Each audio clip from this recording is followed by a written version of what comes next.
আমি আল্লাহ তাআলা তোমাদেরকেও খাবার দিই, তাদেরকেও খাবার দেব, অর্থাৎ প্রজন্ম যারা আসবে, ভবিষ্যৎ সন্তান সন্ততি যারা আসবে, তাদেরকেও রিজকের সকল ব্যবস্থা আমি আল্লাহ রাব্বুল আলামিন আগেই করে রেখেছি।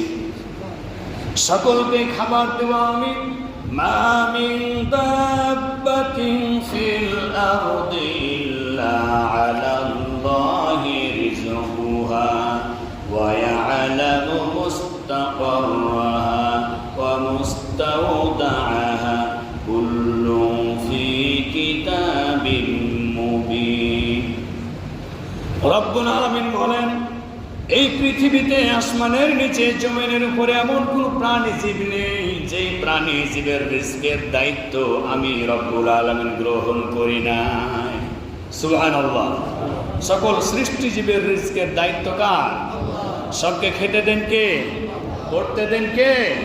আল্লাহ তাআলা। আল্লাহ রব্বুল আলামিন বলছেন, আমি তোমাদেরকেও খেতে দিই, তাদেরকেও খেতে দিব।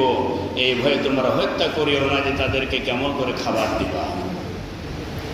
আল্লাহ রাব্বুল আলামিন বলেন, লিল্লাহি মুলকুস সামাওয়াতি ওয়াল আরদি ইয়াখলুকু মা ইয়াশা ইয়াহাবু লিমান ইয়াশাউ ইনাসা ওয়া ইয়াহাবু লিমান ইয়াশাউ যুকুর।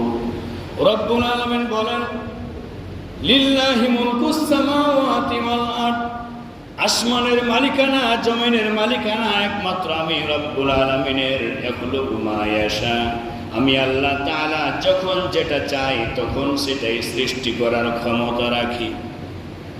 ইয়াহাবু লিমান ইয়াশাউ ইনাসা, আমি আল্লাহ তাআলা কন্যা সন্তান যাকে দিব মনে করি তাকে কন্যা সন্তান দান করি। ওয়া ইয়াহাবু লিমান ইয়াশাউ যুকুর, যাকে ইচ্ছা মনে করি পুত্র সন্তান দেব তাকে পুত্র সন্তান দান করি। অর্থাৎ ছেলে হোক মেয়ে হোক, সৃষ্টি করার ক্ষমতা দেওয়ার ক্ষমতা একমাত্র কার? আল্লাহ রাব্বুল আলামিন বলেন, ওয়া ইয়াহাবু লিমান ইয়াশাউ যুকুর, আমি আল্লাহ রাব্বুল আলামিন যাকে ইচ্ছা করি পুত্র সন্তান দান করি।